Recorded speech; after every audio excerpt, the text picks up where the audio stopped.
Hello viewers, welcome back to zoom your skill. आज हम इस वीडियो में बात करने वाले हैं MGT6 फाइलिंग प्रोसेस के बारे में। जैसा कि पार्ट 1 में हमने कवर करा था डिफरेंट कॉन्सेप्ट्स, जैसे कि MGT6 क्या होता है, डिफरेंस क्या होता है रजिस्टर्ड एंड बेनिफिशियल ओनर में, MGT6 कब एप्लीकेबल होता है, ड्यू डेट क्या होती है, पेनल्टी क्या होती है, and the most significant part की रजिस्टर ऑफ मेंबर में एंट्री कैसे करनी है, और कुछ FAQs भी हमने MGT1 के पार्ट 1 में कवर करे थे। आज अगर मैं बात करूँ MGT2 देखने से पहले, मैं आपको सजेस्ट करूँगी, डिस्क्रिप्शन में मैंने MGT1 पार्ट 1 का लिंक दिया है, आप MGT1 का पार्ट 1 ज़रूर देखें बिकॉज बहुत सारे क्वेश्चंस आपको उसमें कवर होंगे। वीडियो स्टार्ट करने से पहले और फॉर्म को ओपन करने से पहले मेक श्योर आपके पास फॉर्म MGT4 जो कि डिक्लेरेशन होती है, MGT5 details of registered owner, details of beneficial owner, share details, details of declaration, कब रिसीव हुआ है आपको ये डिक्लेरेशन, ये सारी की सारी डिटेल्स आपके पास होनी चाहिए ताकि आप इजीली इस फॉर्म को भर सकें। ज़्यादा देरी ना लेते हुए स्टार्ट करते हैं इस वीडियो को।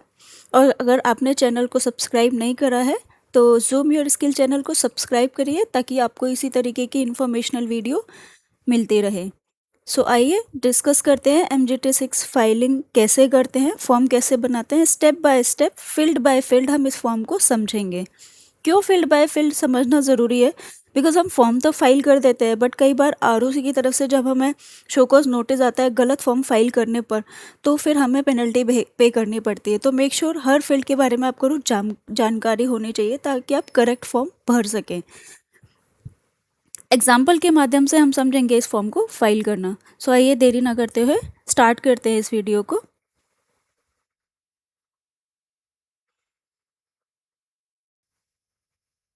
अगर हम एक्सेस करने की बात करें, लॉगिन करना है आपको अपने क्रेडेंशियल से, और उसके बाद आपको MCS सर्विसेज में जाके कंपनी ई फाइलिंग टैब पर जाना है, कंप्लाइंस सर्विसेज टैब को सेलेक्ट करना है, एंड उसके अंदर आपको व्यू होगा MGT6 डिक्लेरेशन अंडर 89। बट कई बार क्या होता है, ये V3 की जो MCS सर्विसेज वाला टैब है ना, हम कर्सर लेकर जाते हैं और इधर उधर स्लिप डाउन होता है और वो ठीक से खोल नहीं पाता। तो कई बार बहुत बार हमें ये फॉर्म सेलेक्ट करना पड़ता है, बार बार कर्सर को इधर करना उधर करना। तो उस केस में आप क्या कर सकते हैं, शॉर्ट तरीका मैं आपको बता रही हूँ। उस केस में आप जाइए, लॉगिन करने के बाद आप यहाँ पर डालिए फॉर्म का नाम, और ये आप तरीका किसी के लिए भी यूज़ कर सकते हैं। तो आप उस फॉर्म का नाम डालिए, जैसे ही फॉर्म का नाम डालेंगे आपको यहाँ पर फॉर्म नंबर 1 पर आपको ये टैब नज़र आ जाएगा, आप इसे क्लिक करिए, आपका फॉर्म ओपन हो जाएगा। तो ईजी एंड आसानी तरीके से आप फॉर्म खोल सकते हैं। सबसे फील्ड नंबर 1 पे हमें क्या करना है, जैसा कि आपको स्क्रीन में दिया गया है, आपको सिन डालना है। सिन डालते ही आपका जो फील्ड 1A है, 1B है, 1C है, वो प्रीफिल हो जाएगा बेस्ड ऑन आपने जो सिन नंबर डाला है यहाँ पर। फील्ड नंबर 2 में आपको क्या डालना है, नंबर ऑफ रजिस्टर्ड ओनर जिसके लिए ये फॉर्म फाइल हो रहा है। ये स्क्रीनशॉट है फील्ड नंबर 2 का। यहाँ पर आपको रजिस्टर्ड ओनर डालने हैं जिसके लिए आपको ये फॉर्म फाइल करना है। अब रजिस्टर्ड ओनर क्या होता है, बेनिफिशियल ओनर क्या होता है, मैंने आपको MGT पार्ट 1 की जो वीडियो उसमें आपको डिटेल में बताया गया है। बहुत सारे लोग इसमें भी कंफ्यूज हो जाते हैं, तो टर्म्स को समझना बहुत ज़रूरी है फॉर्म फाइल करने से पहले। यहाँ पर आपको न्यूमेरिक वैल्यू देनी है। अब ये याद रखिएगा, आपके जो रजिस्टर्ड ओनर है वो 10 से ज़्यादा नहीं हो सकते, क्योंकि हमारी ये जो V3 की फॉर्म्स की फील्ड्स है ना, उसमें लिमिटेशंस लगा रखी है। जैसे आप 11 डालेंगे ना, आपको इस तरीके का कुछ एरर आएगा, value entered in this field can not exceed 10, please enter a valid number. तो मेक श्योर आपके जो नंबर ऑफ रजिस्टर्ड ओनर होंगे वो 10 या 10 से कम होंगे। अगर आपका 11वां होगा तो फिर आपको नया एक फिर से फॉर्म फाइल करना पड़ेगा। ये हमने फील्ड नंबर 2 कवर कर लिया। नेक्स्ट फील्ड पर बढ़ते हैं, field number 3 which is very important. इस फील्ड को ध्यान से भरिएगा। इसके लिए जैसा मैंने आपको वीडियो की शुरुआत में बताया था, आपके पास शेयर्स की डिटेल होनी चाहिए कि किस शेयर्स के रिगार्डिंग ये BO और RO हम भर रहे हैं। फील्ड नंबर 3 में अगर हम बात करें मांगा क्या क्या गया है, फील्ड बाय फील्ड हम समझेंगे। पहला वो बोल रहा है नंबर ऑफ शेयर्स। एक एग्जाम्पल के माध्यम से समझते हैं। For example, mister Rahul Ahuja is the registered owner of 100 equity share of rupees 10 each of ABC Private Limited, but the beneficial owner is Mr. Amit Verma. So हम इस एग्जाम्पल को लेते हुए हम फील्ड नंबर 3 को फिल इन करने की कोशिश करेंगे. तो पहला जो फील्ड नंबर है नंबर ऑफ शेयर्स की बात कर रहा है. सो यहाँ पर रजिस्टर्ड ओनर जो है मिस्टर राहुल आहूजा, वो रजिस्टर्ड ओनर कितने शेयर्स के हैं? 100 शेयर्स के हैं. सो नंबर ऑफ शेयर्स यहाँ पर आपको एंटर करना है एज 100. फिर है distinctive number of shares. So from और टू में आपको इस 100 शेयर का जो डिस्टिंक्टिव नंबर होगा, जो कंपनी के रजिस्टर ऑफ मेंबर में मेंटेन होता है, वो आपको यहाँ पर मेंशन करना है. सो फॉर एग्जांपल मेरे केस में, मतलब मिस्टर राहुल आहूजा के केस में, ये डिस्टिंक्टिव नंबर 5001 से लेके 5500 है. तो आपको इस फील्ड में डिस्टिंक्टिव नंबर में 5001 से लेके 5500 मेंशन करना है. फिर फील्ड नंबर सी में टाइप ऑफ शेयर्स हमें मेंशन करना है. टाइप ऑफ शेयर्स, जैसा हमारे एग्जांपल में ये इक्विटी शेयर्स है, सो यहाँ पर आप इक्विटी शेयर्स मेंशन करेंगे. बट इन केस अगर किसी के केस में ये प्रेफरेंस शेयर्स होता है तो प्रेफरेंस शेयर आपको मेंशन करना है. इक्विटी शेयर है तो इक्विटी शेयर मेंशन करना है. Then class of share, which is very important. हम क्लास ऑफ शेयर्स को ऐसे ही हल्के में ले लेते हैं, तो क्लास ऑफ शेयर्स को आपको पूरी तरीके से मेंशन करना है. जैसे कि इक्विटी शेयर्स की हमारी 2 क्लास हो सकती है, equity share with voting rights, equity share with differential voting rights. So उस केस में आपकी जो वोटिंग राइट्स है वो क्या क्लास है, वो आपको यहाँ पर मेंशन करनी है. सो यहाँ पर मेरे केस में क्या है, विद वोटिंग राइट्स है, तो आपको यहाँ पर पूरा लिखना है equity share with voting rights. और अगर डिफरेंशियल वोटिंग राइट्स है तो equity share with differential voting rights आप यहाँ पर मेंशन करेंगे. Face value of shares. So यहाँ पर ये जैसे मैंने क्लास ऑफ शेयर यहाँ पर आपको समझा रखा है. सो मेंशन द क्लास और कैटेगरी ऑफ शेयर. एग्जांपल्स में include equity share with voting rights, equity share with differential voting rights. अगर रिडीमेबल प्रेफरेंस शेयर्स है तो वो किस तरीके से के हैं. 8% redeemable preference share, 10% cumulative preference shares. जो भी आपका प्रेफरेंस शेयर का टाइप है या इक्विटी शेयर का टाइप है, वो आपको यहाँ पर क्लास ऑफ शेयर में मेंशन करना है. सो हमारे एग्जाम्पल में नॉर्मल था, सो हमने इसीलिए equity share with voting rights यहाँ पर मेंशन करा है. अब हमारे एग्जाम्पल में जो इक्विटी शेयर का फेस वैल्यू था वो 10 था, तो हमने फेस वैल्यू यहाँ पर मेंशन करा है 10. अब याद रखिए फेस वैल्यू जो है वो हमेशा चेंज रहती है, और फेस वैल्यू और मार्केट जो प्राइस है वो हमेशा डिफरेंट होगा. सेम भी हो सकता है, but at many times because जब कंपनी इनकॉर्पोरेट होती है तो एक नॉर्मल वैल्यू से कंपनी को फेस वैल्यू पे शेयर इशू करने पड़ते हैं, जो कि उसकी फेस वैल्यू कहलाती है, और फेस वैल्यू ही आपको यहाँ पर मेंशन करनी है. सो यहाँ पर जैसे फेस वैल्यू हमारे केस में 10 थी, तो यहाँ पर फेस वैल्यू आपको 10 मेंशन करनी है. तो don't make confuse with face value with market price. So कल को अगर आपका मार्केट प्राइस 15 भी हो जाता है या 20 भी हो जाता है, बट जो एक्चुअल में आपने शेयर्स इशू करे थे, जो नॉमिनल वैल्यू थी, वो आपकी रिमेन सेम रहेगी. तो आपको हमेशा फेस वैल्यू 10 ही लिखनी है. अब एग्जाम्पल 2 में हम जैसे समझते हैं फेस वैल्यू किसी के केस में कई कंपनियां 100 पर शेयर रखती है, तो उस केस में आपको 100 एंटर करना है. तो जो आपकी फेस वैल्यू रहने वाली है शेयर्स या प्रेफरेंस की, वो आपको यहाँ पर मेंशन करनी है. नेक्स्ट फील्ड है हमारी paid up value of shares. ये बहुत इंपॉर्टेंट है समझना, और ये कुछ केस में एप्लीकेबल होता है, मेजोरिटी ऑफ केस में ये एप्लीकेबल नहीं होता. Paid up value of shares क्या होता है, मतलब जितना अमाउंट शेयर होल्डर ने पे कर दिया है, हमने सिर्फ वो वैल्यू यहाँ पर मेंशन करनी है. जो अनपेड है वो वाली वैल्यू हम नहीं कंसिडर करेंगे. If the shares is fully paid up, the paid up value will be equal to the face value. If the shares is partly paid, the paid up value will be lower than the face value. So example, अगर हम example 1 की बात करें, shares हमारे fully paid up है, तो face value और paid up value आपकी सेम ही रहने वाली है. सो आपको इस फील्ड में 10 एंटर करना है. बट अगर आपके शेयर्स पार्टली पेड अप है, फॉर एग्जाम्पल फेस वैल्यू 10 थी, एप्लीकेशन में 3 आया, अलॉटमेंट में 4 आया, फाइनल कॉल में 3 आया, फाइनल कॉल अभी आपने करी नहीं है, 3 आया ही नहीं है, तो पेड अप वैल्यू आपकी कितनी होगी? 7 इस केस में. तो यहाँ पर आप इस वाली फील्ड में लिखेंगे paid up value of shares में 7, क्योंकि अभी आपकी पूरी जो मनी है शेयर होल्डर से आई नहीं है. सो आपको जो आई है वो आई है सिर्फ 7. तो जितना शेयर होल्डर ने आपको शेयर्स के अगेंस्ट पेमेंट कर दिए, मतलब कंपनी को कर दिए, वो यहाँ पर आप पार्टली पेड अप वाली फील्ड में मेंशन, मतलब पेड अप वाली वैल्यू ऑफ शेयर्स में आप मेंशन करेंगे. सो आई होप ये वाला कॉन्सेप्ट क्लियर होगा. इसको बहुत ध्यान से भरना है अगर आपके केस में पार्टली पेड अप वाला इन्वॉल्व है. नेक्स्ट फील्ड की बात करते हैं, particulars of the person whose name the above shares have been registered as holders in the register of member. जैसा हम कंपनी बनाते हैं, कंपनी बनाने के बाद हम शेयर होल्डर का नाम जो है रजिस्टर ऑफ मेंबर में एंट्री करते हैं जब हम पेमेंट मिल जाती है, मतलब शेयर होल्डर मनी मिल जाती है। तो ऐसे ही यहाँ पर भी ये वाला कॉन्सेप्ट अप्लाई होता है कि रजिस्टर ऑफ मेंबर में आपकी जो एंट्री हो चुकी है उसकी डिटेल्स आपको यहाँ पर मेंशन करनी है, जिसने MGT4 आपको दिया है। सो रजिस्टर ऑफ मेंबर जो है वो MGT4 देता है कंपनी को।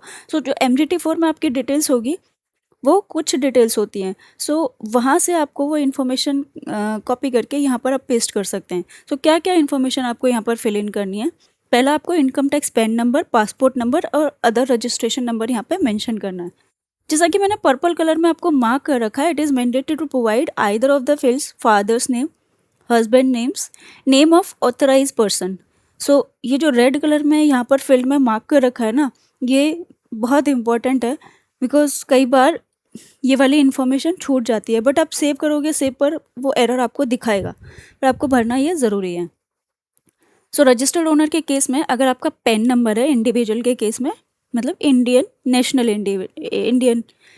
नेशनैलिटी, और अदर देन इंडियन नेशनैलिटी के केस में आपको पासपोर्ट एंटर करना है। अगर नॉन इंडिविजुअल है तो उसके केस में अदर रजिस्ट्रेशन नंबर आपको यहाँ पर मेंशन करना है। सो आप यहाँ पर इन तीनों में से उस ऑप्शन को सिलेक्ट करेंगे और यहाँ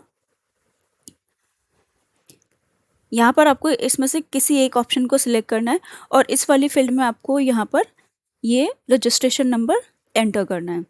फिर उसके बाद उस रजिस्टर ओनर का नेम मेंशन करना है। अब रजिस्टर ओनर का नेम जैसा मैंने आपको बताया इंडिविजुअल भी हो सकता है, नॉन इंडिविजुअल भी हो सकता है, तो वो पूरा नाम आपको यहाँ पर एंटर करना है। फिर डेट ऑफ बर्थ और डेट ऑफ इनकॉर्पोरेशन, मतलब date of incorporation non individual के केस में और डेट ऑफ बर्थ इंडिविजुअल के केस में यहाँ पर आपको DDMMYY फॉर्मेट में मेंशन करनी है।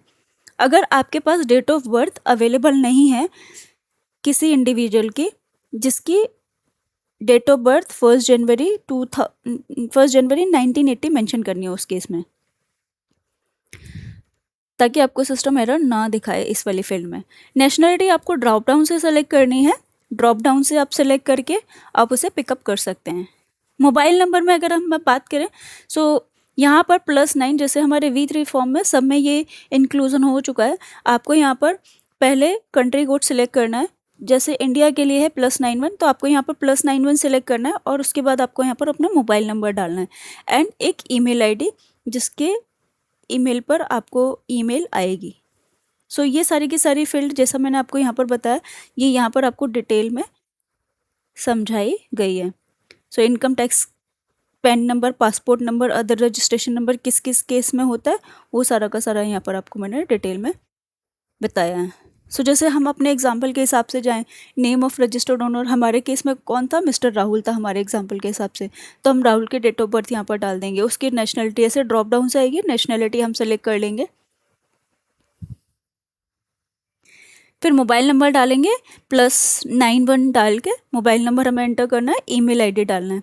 फिर जो फिल नंबर G से लेके M तक है वो पूरा एड्रेस के बारे में है, जो आप नॉर्मली मेंशन कर सकते हैं, हर फॉर्म में वो सेम रहता है।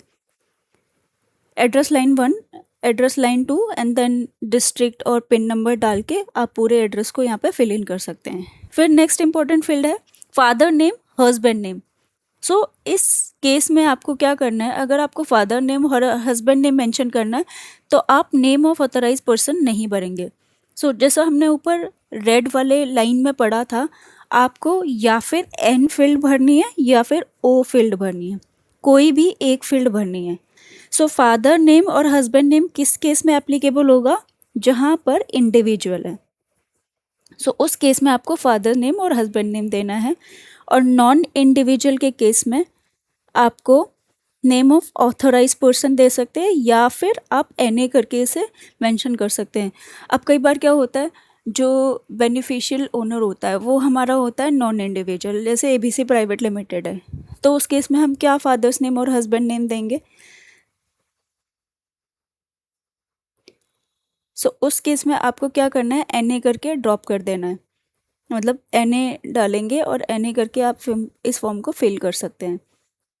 अब ये वाला एमसीए ने क्यों नहीं ध्यान दिया, ये एमसीए के ऑब्जर्वेशन में है कि अगर बॉडी कॉर्पोरेट है तो बॉडी कॉर्पोरेट के केस में यहाँ पर हमें वो फील्ड अवेलेबल होनी चाहिए या इस ऑप्शन को डिसेबल कर देना चाहिए। सो मे बी इन फ्यूचर इस चीज़ को टेकन केयर करा जाए कि फादर और नेम और हस्बैंड नेम के केस में, बॉडी कॉर्पोरेट के केस में इसको डिसेबल करा जाए।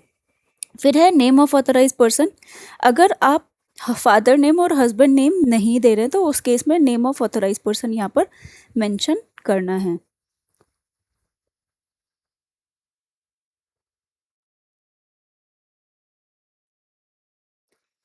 सो जैसा ये आपको स्क्रीन शॉट में दिखाया, आपको या फिर ये देना है या फिर ये देना है, कोई भी एक नेम देना है।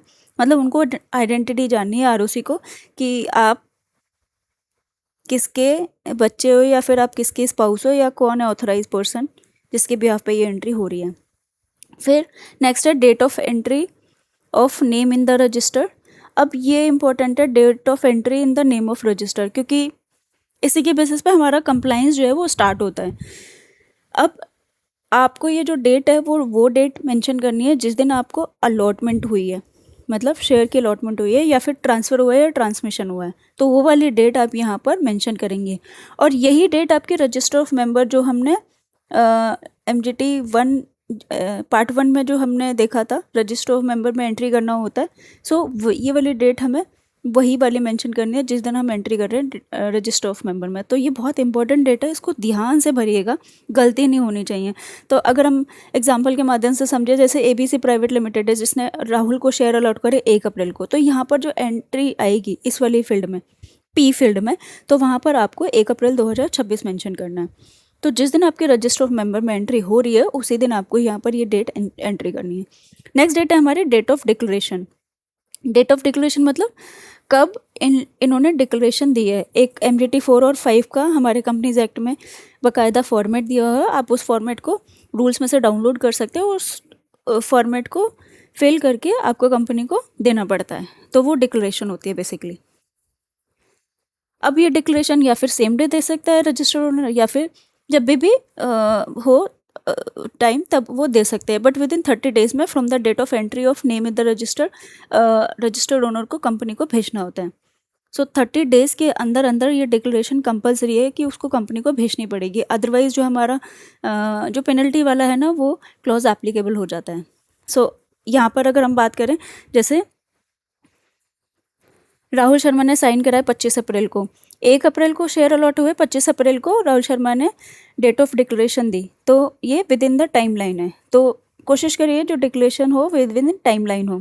फिर नेक्स्ट डेट है date of receipt of declaration by the company. ये बहुत इंपॉर्टेंट डेट है बिकॉज इसी के बिहाफ पर हमारी जो एडिशनल पेनल्टी आती है ना वो कैलकुलेट होकर आती है। अब ये कौन सी डेट है, जैसे 1 अप्रैल को शेयर अलॉट हुए, 25 अप्रैल को डिक्लेरेशन भेजिए। अब कई बार क्या होता है हैंड डिलीवरी दे देते हैं कई लोग जो है बाय पोस्ट भेजते हैं, या कई लोग होता है कि बहुत टाइम लग जाता है, भूल जाते देना, या बहुत टाइम बाद भेजते हैं कंपनी को। तो ये वो वाली डेट है जिस दिन ये जो ऊपर राहुल ने डिक्लेरेशन साइन करी 25 अप्रैल को वो कंपनी को रिसीव हुई, ये वो वाली डेट होती है। सो कोशिश करिए विद इन 30 डेज़ में ये डिक्लेरेशन हो और विद इन 30 डेज़ में कंपनी को रिसिप्ट हो जाए, ताकि 30 डेज़ के अंदर अंदर MGT 6 फिर हमारा फाइल होने का ड्यू डेट आ जाता है। ड्यू डेट MGT 6 फाइल करने का कब होता है, इसी फील्ड से हमारा होता है, जिस दिन कंपनी को रिसीव हुई है ये डिक्लेरेशन उससे 30 डेज़ हम काउंट करेंगे और उसके भीतर भीतर हमें MGT 6 फाइल करना पड़ता है। तो अगर देखा जाए ना, हमें दोनों चीज़ यहाँ पर अडियर करनी है। एक तो हमें जिस दिन हमारे को शेयर अलॉट हुए हैं उसका 30 डेज़ का पीरियड देना है, देखना है, और दूसरा जिस दिन हमें डिक्लेरेशन मतलब कंपनी को रिसीव हुई है उसके 30 डेज़ में हमें MGT 6 फाइल करना है। तो ये दोनों डेट्स बहुत इंपॉर्टेंट है, इसी के बिहाफ पे आपकी जो पेनल्टी कैलकुलेट वो होकर आती है। अब जैसे राहुल शर्मा ने MGT जो 4 भेजा कंपनी को वो 26 अप्रैल को भेजा, हैंड डिलीवरी दे दी या बाय स्पीड पोस्ट भेज दिया, तो आप यहाँ पर जो एंट्री करोगे डेट की वो मेंशन करोगे 26 अप्रैल 2026। सो आई होप ये वाली डेट क्लियर हुई होगी, क्योंकि यही वाली सेम लॉजिक जो है वो फील्ड नंबर 5 में भी आने वाला है। तो फील्ड नंबर 5 जो है वो रिलेटेड है बेनिफिशियल ओनर से। सो फील्ड नंबर 5 में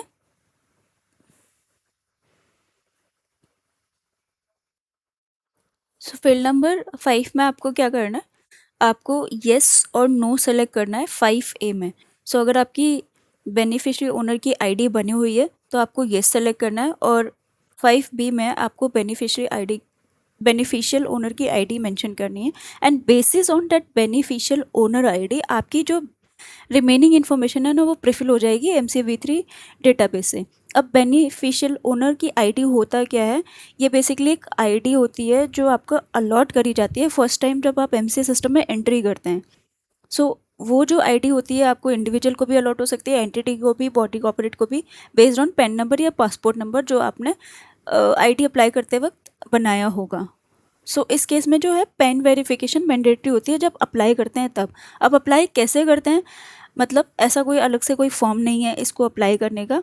जैसे अब ये फर्स्ट टाइम राहुल फॉर्म भरेगा, ठीक है, तो उस केस में कंपनी इसकी एंट्री करेगी राहुल की डिटेल्स, यहाँ पर बेनिफिशियरी ओनर आईडी को एप्लीकेबल के केस में यहाँ पर नो सेलेक्ट करेगी, नो के केस में फर्स्ट टाइम यहाँ पर कंपनी जो है राहुल की डिटेल मेंशन करेगी, पैन, डेट ऑफ बर्थ और email ID, phone number, address, फिर पैन वैलिडेट करेगी और जैसे ही पैन वैलिडेट करेगी इसकी जो आईडी है वो सिस्टम में क्रिएट हो जाएगी। फिर नेक्स्ट टाइम जब राहुल आएगा ना इस फॉर्म को या चेंज इन डिक्लेरेशन फाइल करने के लिए तो उसकी आईडी क्रिएट हो चुकी होगी यहाँ पर सिस्टम में, तो फर्स्ट टाइम एंट्री करने की ज़रूरत होती है। सेकेंड टाइम जब राहुल आएंगे तो उसकी बेनिफिशियरी आईडी जो है वो सेम एज इट इज़ रहेगी, वो बेनिफिशियरी आईडी जो उनकी मेल आईडी पर आई होगी वो फिल इन करके अपने डिटेल्स फाइल कर सकते हैं।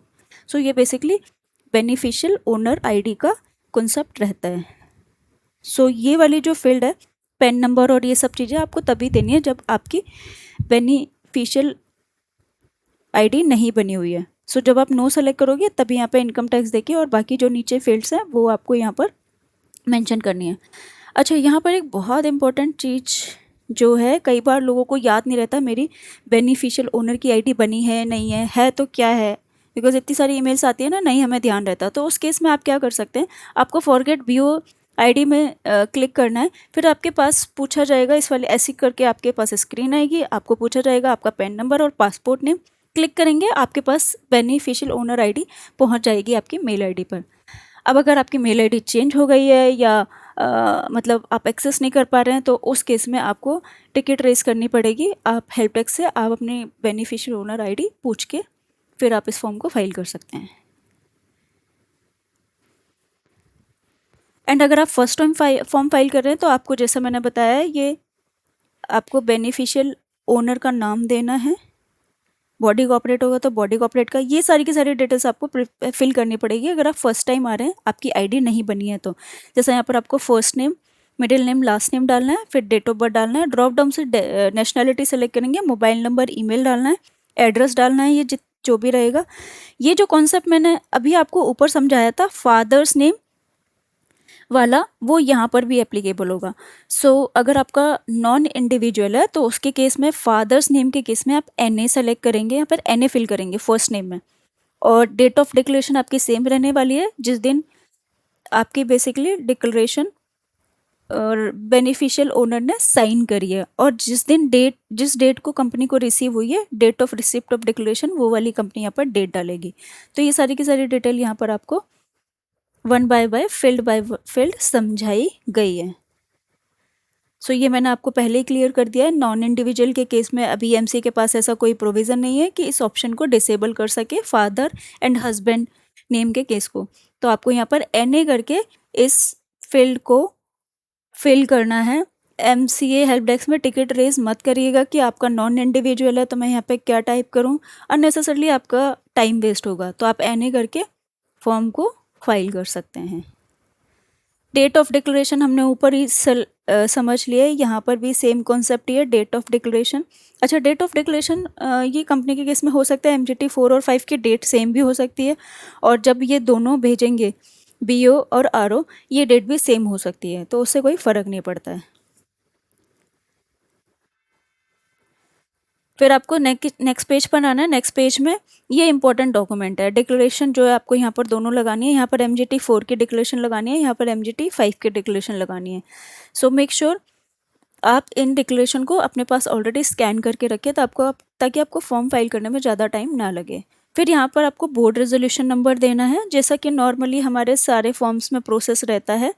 और फिर आपको यहाँ पर डेजिग्नेशन सेलेक्ट करके डायरेक्टर है, मैनेजर है, जो भी इस फॉर्म को डिजिटली साइन करेगा उसको ड्रॉप डाउन सिलेक्ट करना है और उसका यहाँ पर DIN नंबर या पैन नंबर देना है।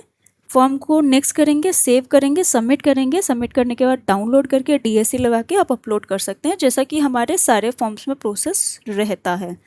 अब कुछ इंपॉर्टेंट क्वेश्चंस हैं जो इस फॉर्म को फाइल करते वक्त आते हैं, तो इस इम्पॉर्टेंट क्वेश्चन को मिस मत करिएगा। अब कई बार क्या होता है, हमको जैसे ही हमने फील्ड 5 में whether BOID is available, yes click करा। यस क्लिक करने के बाद मैंने अपनी BOID डाली, फिर हम verify income tax PAN number पर क्लिक करते हैं। आपको वेरीफाई इनकम टैक्स पे क्लिक नहीं करना है, आपको एरर दिखाएगा। क्या एरर आएगा?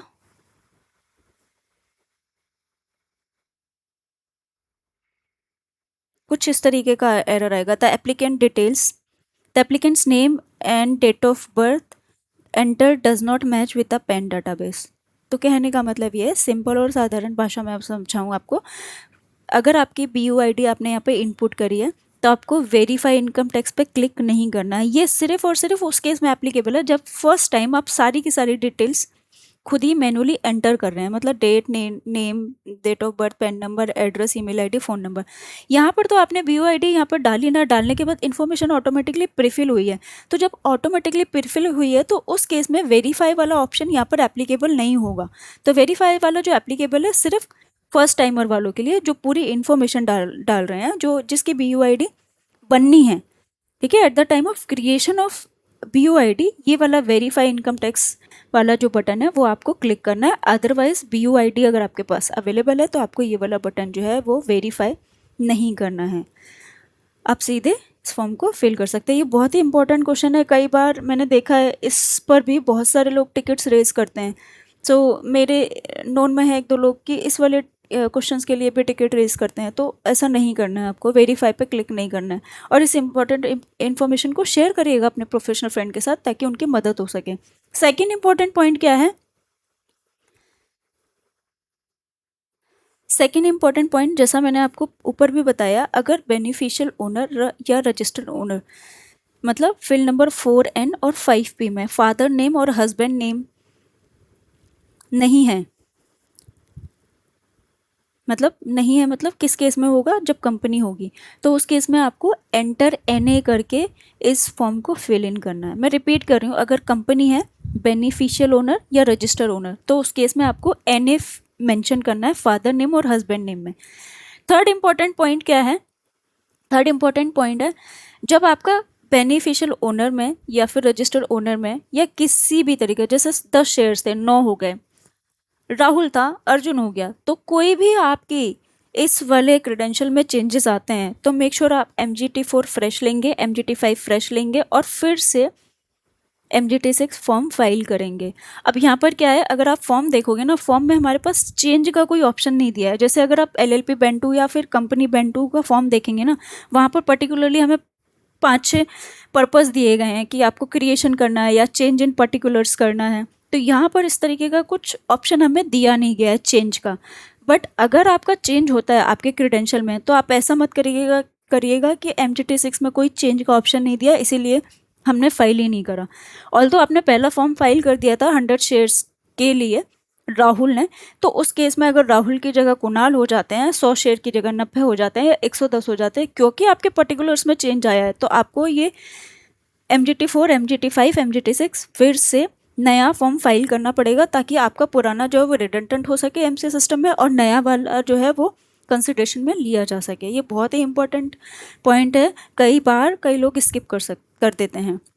फोर्थ इंपॉर्टेंट पॉइंट, हम ये समझते हैं कि ये फॉर्म तो बहुत कम भरा जाता है, MCA नहीं देखता है इस तरीके के कंप्लाइंसेस को, तो ऐसा मत समझिएगा। हर एक सेक्शन का कंप्लाइंस बहुत इंपॉर्टेंट है। क्यों? क्योंकि अभी जैसा अगर आप देखोगे, इसी साल 3 मार्च 2026 को ROC चेन्नई ने एक ऑर्डर निकाला अगेंस्ट अ कंपनी, जिसमें कंपनी एंड डायरेक्टर्स पर, मतलब कंपनी में 5 लाख, डायरेक्टर्स पर 2 लाख, 7 लाख की पेनल्टी लगाई है। क्यों? सिर्फ MGT6 ना फाइल करने के लिए।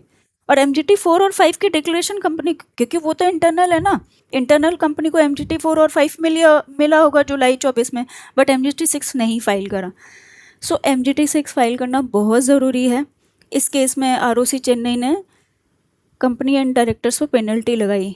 MGT6 फाइल हुआ अप्रैल 25 में, मतलब बहुत बड़ा डिले के बाद ये वाला फॉर्म फाइल हुआ और उसके वजह से कंपनी और डायरेक्टर्स को पेनल्टी पे करनी पड़ गई। तो आई होप कि आपको डिटेल्ड वीडियो अच्छी लगी होगी। तो अगर आपको इससे रिलेटेड कोई भी क्वेश्चंस रहते हैं, आप कमेंट बॉक्स में मुझे पूछ सकते हैं। बट मेक श्योर आप अपनी MGT4 MGT5 की डिटेल्स ज़रूर वेरीफाई कर लें MGT6 फाइल करने से पहले। रजिस्टर ऑफ मेंबर जैसा हमने पार्ट 1 में डिस्कस करा था, MGT1 को ज़रूर फाइल करें, वो भी कई बार हम छोड़ देते हैं। और इंश्योर जो आप यहाँ पर डेट मेंशन कर रहे हैं ना, वो कंसिस्टेंट हो MGT4 और 5 के साथ, इनकंसिस्टेंट नहीं होना चाहिए। और एक बार क्रॉस चेक जरूर करें कि आपने जो face value, paid up value, class, distinctive number जो डाले हैं वो सही हैं या कुछ वेरिएशंस तो नहीं है। और MGT6 को within 30 days of receiving the declaration to avoid penalty, to avoid ROC adjudication order ज़रूर फाइल करें। सो इस वीडियो को शेयर ज़रूर करिएगा अपने फ्रेंड्स के साथ, अपने प्रोफेशनल कोलीग्स के साथ, ताकि उनको इस वीडियो के बारे में इतनी डिटेल जानकारी मिल सके। Thank you for watching the video. मिलते हैं फिर एक नए फॉर्म में ऐसी डिटेल वीडियो के साथ। Thank you.